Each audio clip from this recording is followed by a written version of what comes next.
Les amis, bonjour, je viens vous proposer la nouvelle lune de demain. Je suis un petit peu en retard, je m'en excuse. Ne m'en veuillez pas, je suis sur tous les podcasts 2024 signe par signe. Et comme vous le savez, c'est beaucoup de travail. Donc j'ai quand même pensé à cette nouvelle lune qui va avoir lieu le 12 décembre, c'est-à-dire demain mardi. En Sagittaire, on va avoir la Lune et le Soleil dans le signe du Sagittaire. Alors au niveau du décan, c'est le tout début du 3e qui accueille cette nouvelle Lune. Elle va se positionner entre le 20e et le 21e degré, très exactement. Alors comme vous le savez, les nouvelles lunes en fait représentent une sorte de réinitialisation cosmique en fait de l'énergie. C'est un petit peu, on va réinitialiser le cycle lunaire et quelque part vous apporter ou vous fournir une ardoise propre, en tout cas plus ou moins neutre on va dire, pour commencer de nouveaux projets ou accueillir de nouveaux départs, mettre en branle certaines choses. Alors c'est vrai que ce mois-ci, cette dernière nouvelle lune, puisque c'est la dernière nouvelle lune de 2023, va vous permettre en fait d'explorer de nouveaux territoires au cours de l'année à venir, 2024. Alors c'est vrai que la nouvelle lune du mois dernier, du mois de novembre, qui a eu lieu en Scorpion, a pour beaucoup dissous des illusions et nous a ramené à une réalité ou une forme de réalité. Alors maintenant, la nouvelle lune qui passe en Sagittaire, elle veut quelque part que vous regardiez la vie avec des yeux neufs. C'est-à-dire déjà sans illusion, autant que faire se peut, sans lunettes roses, sans lunettes bleues, sans lunettes noires, sans voile devant le visage. Et en même temps, avec peut-être une conscience nouvelle aussi de ce qui vous entoure. Bien évidemment, toujours en fonction d'un certain passif, mais là, on ouvre des portes quand même. Alors, la seule chose, c'est que cette nouvelle lune sera quand même considérablement influencée par la dernière rétrogradation de l'année de Mercure, qui commence le 13 décembre, donc dans la foulée, et va durer jusqu'au 1er janvier 2024. Donc, il pourrait y avoir quand même une certaine hésitation, un peu global comme ça, qui pourrait vous faire, pourquoi pas, douter de vous-même. C'est pas impossible. Toutefois, je dirais que lorsque cette rétro-mercurienne va se déplacer en Sagittaire, plus tard dans le mois, je pense que les choses que vous allez peut-être inviter dans votre vie, donc ce qu'on appelle des manifestations, quelles qu'elles soient, je pense, auxquelles vous commencerez peut-être à penser cette semaine, mais uniquement à penser, se concrétiseront plus tard. Ne concrétisez rien, en tout cas cette semaine. Vous serez prévenus. Autre chose, c'est vrai que cette nouvelle lune, ça peut apporter une bouffée d'énergie assez forte du fait de la proximité de Mars, planète un peu belliqueuse, mais en même temps très dynamique. Donc voilà, tout dépend comment chacun va gérer l'énergie martienne. Ce Mars qui est quand même impliqué très fortement dans cette nouvelle lune, qui forme une triple conjonction avec la Lune et le Soleil. Et tout ça va nous faire un carré à Neptune, en mutable, vers le signe des Poissons. Alors, peut-être que vous allez avoir l'impression d'avoir une énergie inépuisable à consacrer à tous les aspects de votre vie. Vous allez avoir envie de prendre tout en main, tout en charge. Allez, on y va. Moi, je dis attention, parce que l'énergie peut s'épuiser aussi rapidement qu'elle est apparue avec le carré de Neptune. Même chose, bien que vous puissiez vous sentir peut-être d'humeur charitable cette saison, évitez de vous surmener au point de ne plus rien avoir pour vous-même, que ce soit du temps, de l'argent, des ressources. Moi, je pense qu'il vaut mieux utiliser ce moment de concentration et de détermination pour vous attaquer à tous les problèmes importants qui vous pèsent en ce moment. Je pense que le mieux, c'est de chacun se fixer 1 ou 2 objectifs et de les poursuivre sans relâche jusqu'à ce qu'ils soient atteints.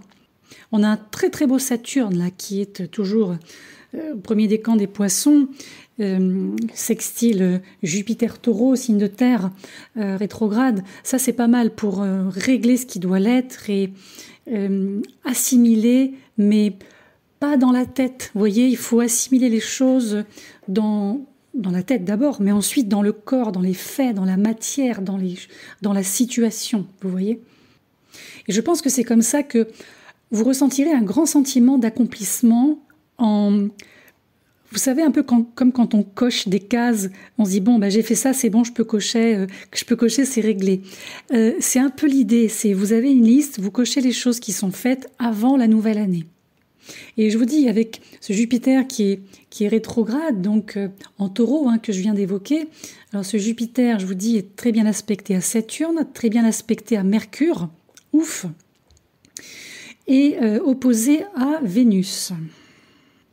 Donc oui, ici, vous pourriez tout à fait vous retrouver à repenser, à réfléchir, à revenir un peu en arrière sur toute une partie de votre vie. Peut-être vous poser certaines questions. Est-ce que j'ai fait ce qu'il fallait faire? Est-ce que j'ai bien fait? Est-ce que j'aurais pu faire autrement? Voilà, c'est un petit peu... Surtout quand Mercure va rétrograder, vous voyez, un petit peu la résonance de la rétrogradation. Alors c'est vrai qu'on a aussi Neptune qui a terminé sa rétro un peu plus tôt ce mois-ci. Et lui aussi, ce Neptune est peut-être venu modifier un peu vos rêves, un petit peu modifier vos projets. Là aussi, a fait peut-être tomber certaines illusions pour aller en fait dans une nouvelle direction. Vous voyez, c'est encore une fois, moi je me répète beaucoup quand je dis on ne fera pas du neuf avec du vieux. Et plus je vois les cartes du ciel qui arrivent, qui se présentent, plus j'en suis convaincue. Puis je pense que je ne suis pas la seule d'ailleurs. Donc c'est vrai que cette nouvelle lune du Sagittaire, elle nous oblige tous à prendre en compte ce changement, mais non pas en le subissant, mais en agissant dessus. Donc il y a un peu une forme d'audace qui vient se placer dans tout ça. Et je pense que c'est un peu comme ça qu'il faut gérer l'énergie de Mars pour ne pas la prendre en pleine face, littéralement. Et peut-être même que vous sentez que quelque part il y a quelque chose de plus grand pour vous et que vous sentez qu'il y a quelque chose d'autre ou quelque chose où vous pouvez aspirer plus, voyez, ou aspirer à plus dans votre vie. Mais c'est vrai que pour le moment, je pense qu'on est tous un peu frustrés parce que cette nouvelle opportunité ne s'est pas encore manifestée de manière tangible. Il faut attendre encore un petit peu là. Là, la dernière nouvelle lune de 23, elle encourage chacun d'entre nous, je dirais, aussi à expérimenter notre sens de la joie et du plaisir. Il y a ça aussi. Parce qu'en fait, on se retrouve avec une Vénus qui est en Scorpion. Alors, Vénus en Scorpion, c'est pas forcément le meilleur placement pour elle. En Scorpion, elle est en exil, donc elle donne pas forcément le maximum de ses capacités, j'ai envie de dire. En plus, elle est opposée à Jupiter rétro, comme on vient de le voir, mais elle est sextile à Mercure, qui est en signe de terre. Donc elle est quand même raccordée à la terre. C'est pour ça qu'il faut retrouver ce plaisir des sens, le plaisir par exemple de manger, de discuter. Vous voyez, il y a une sorte d'ancrage ou de réancrage qui est un peu nécessaire là sur cette fin d'année. Puis n'oubliez pas que Jupiter va terminer sa rétro à la fin du mois. Donc là, on est vraiment sur une fin d'année au sens littéral, quoi. Fin d'année, fin de cycle, fin de tout ce que vous voulez. J'ajouterais également que le fait que la rétro de Mercure se mette en place le lendemain de cette nouvelle lune, ici, moi je dirais que on a l'impression qu'on se dirige quand même vers une nouvelle philosophie de vie, surtout sur le plan des idées, sur le plan de la conception des choses, et qu'on va être capable d'élargir notre capacité à apprendre et à évoluer en tant que personne, en tant qu'individu. Donc c'est vrai que cette nouvelle lune, combinée à ça, je pense que c'est une excellente occasion peut-être de vous offrir des encouragements à vous-même. Offrez-vous des mots MOTS positifs, voyez, de manière à pouvoir créer de l'espace à l'intérieur de vous pour essayer des nouvelles choses plus tard et aussi peut-être sans forcément vous critiquer, sans vous remettre en question trop souvent en tout cas. Alors de fait, je vais en profiter pour vous redonner les petits tips, les petits conseils que l'on donne en général lorsque Mercure est rétrograde. Bon, je pense que pour la plupart d'entre vous, vous les connaissez déjà, mais je vais quand même en profiter pour vous les donner, puisque c'est la dernière rétro de l'année de Mercure. Alors déjà, vous sauvegardez les données importantes, téléphone, informatique, donc tout ce qui est ordinateur, etc. On prend du recul, on laisse les grandes décisions pour plus tard.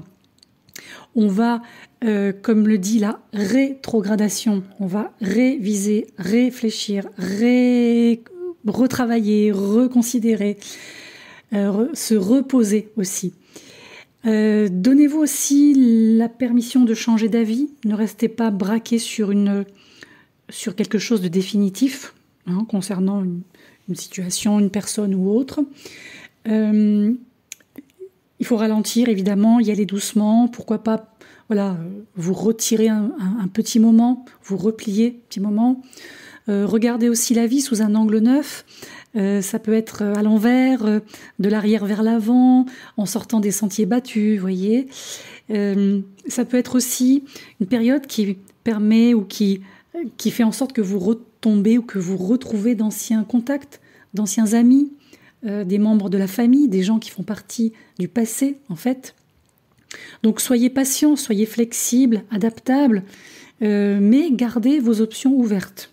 Il faut suivre le courant, voyez un peu où la vie vous mène, comme on dit. Il ne faut pas oublier qu'il ne s'agit pas toujours d'atteindre la destination pendant Mercure rétro, mais plutôt de profiter de ce temps, de ce voyage, on peut dire, aussi. Et comme on est sur une rétro qui démarre en Capricorne jusqu'au 23 décembre, signe de terre ici, donc il faut revenir à l'essentiel. Si vous pouvez méditer, marcher, ressentir cet ancrage que j'ai évoqué tout à l'heure. En ce qui concerne maintenant l'influence sur les signes, alors aujourd'hui je vais changer un petit peu. Je vais vous proposer les potentialités qui se présentent en fonction des modes. Donc mode mutable, cardinal et fixe. Donc on va commencer par les signes mutables, puisque nous sommes sur une nouvelle lune en mutable. Donc les signes mutables, je vous les redonne. Donc c'est les Gémeaux, la Vierge, le Sagittaire et Poisson. Alors au cours de cette nouvelle lune, les signes mutables connaîtront, je pense, le niveau de changement le plus profond.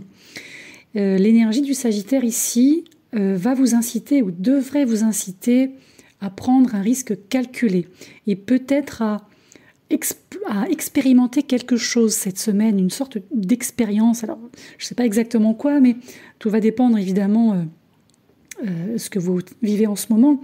Mais en tout cas, vous aurez l'occasion d'apporter de petits changements à vos projets et de voir ce qui vous convient le mieux par rapport à ça. Donc c'est pas encore un pas de géant, c'est des petits pas comme ça. Cette nouvelle lune aussi pourrait, pourquoi pas, pour certains, je dirais, mettre en place peut-être une nouvelle passion, quelque chose qui vous plaît, qui vous motive, que vous n'aviez pas forcément envisagé auparavant. Donc profitez peut-être de cette occasion pour sortir ou pour vous mettre en lien avec des gens qui pourraient aussi vous permettre d'élargir votre sphère d'influence. Et une fois que Mercure rétrograde va entrer en Sagittaire à la fin du mois, vous vous retrouverez peut-être à vous aligner avec des nouveaux groupes, des associations nouvelles, des collaborations nouvelles, des nouveaux amis par exemple, qui pourraient soutenir comme on dit, la nouvelle version de vous. Pour les signes cardinaux, donc qui sont, je vous les redonne, le Bélier, le Cancer, la Balance et le Capricorne. Alors ici, c'est vrai que les signes cardinaux peuvent rencontrer quelques, difficultés, quelques complexités pendant cette nouvelle lune. Il y a une forme de tristesse, là, je trouve, qui se présente. Alors, du fait aussi de la présence de Chiron rétrograde en Bélier, qui n'est pas très loin de l'axe des nœuds, le nœud nord qui est en bélier, donc, et le nœud sud qui est en balance. On a toujours Pluton qui est à la fin du Capricorne, comme vous le savez. Donc c'est vrai que malgré cette énergie relativement ouverte de cette nouvelle lune, moi je pense que c'est surtout la rétro de Mercure en Capricorne qui pourrait mettre un frein temporaire à votre enthousiasme, à votre esprit. Donc je pense qu'il va être important de prendre les choses comme elles viennent, pour le moment de prendre un peu en compte l'état dans lequel vous êtes peut-être, et de ne pas forcément lutter contre le fait que les choses, oui, peuvent sembler peut-être un peu sombres de temps en temps en ce moment. Donc l'idée, c'est peut-être d'utiliser cette nouvelle lune comme une occasion de laisser aller les vieilles émotions, les vieux chagrins, et de vous permettre peut-être de vivre temporairement, bien sûr, côte à côte avec peut-être une forme de tristesse actuelle qui est en lien avec ce que vous êtes en train de laisser partir. Et une fois que Mercure rétrograde se déplacera en Sagittaire, là vous aurez l'occasion peut-être de revisiter ces thématiques de la nouvelle lune avec une nouvelle perspective et une nouvelle aussi empathie pour vous-même que vous n'aviez pas auparavant ou que vous aviez perdu en route. Là, vous traversez un changement émotionnel conséquent durant cette nouvelle lune. Donc, n'ayez pas peur peut-être des émotions fortes qui peuvent survenir actuellement. Et pour les signes fixes, donc qui sont le Taureau, le Lion, le Scorpion et le Verseau, alors ici, au cours des derniers mois, vous avez peut-être eu l'impression d'avoir du mal à atteindre vos objectifs. Mais, avec Jupiter, comme vous le savez, qui dirige le signe du Sagittaire et qui se trouve dans un des signes fixes, notamment ici le Taureau, Jupiter va repasser en station directe à la fin du mois. Donc, vous pouvez vous attendre à un changement positif, en tout cas une évolution positive. Ici, on a une nouvelle lune qui est capable de vous apporter peut-être une opportunité ou un changement de style de vie qui peut vous emmener dans des endroits peut-être dont vous n'avez fait que rêver, que vous ne connaissez pas encore, vous voyez. Maintenant, c'est un changement qui va nécessiter une sorte de travail. Il y a une notion d'effort, une notion de... Ça ne se fait pas en claquant des doigts, mais il faut agir sur la chose, vous voyez. Ce qui peut laisser certains d'entre vous douter de vos capacités. Heureusement, j'ai envie de dire pour le coup, là, Mercure rétrograde peut vous permettre, vous, signe fixe, de vous redéfinir et de vous présenter comme une figure d'autorité, ne serait-ce que vis-à-vis de vous-même. Donc moi je pense que le mieux, c'est d'utiliser cette nouvelle lune et les derniers jours du mois de décembre pour créer les bonnes conditions qui vont vous permettre d'aller de l'avant l'année prochaine. Voilà les amis, vous savez tout, ou presque. Alors moi sur ce, je vous souhaite une excellente nouvelle lune et dernière nouvelle lune de l'année. Une bonne rétrogradation de Mercure, faites-en bon usage. Et moi sur ce, je m'en retourne à mes signes pour 2024, voilà, que je vous proposerai en tout début d'année. Voilà, je vous embrasse, à bientôt.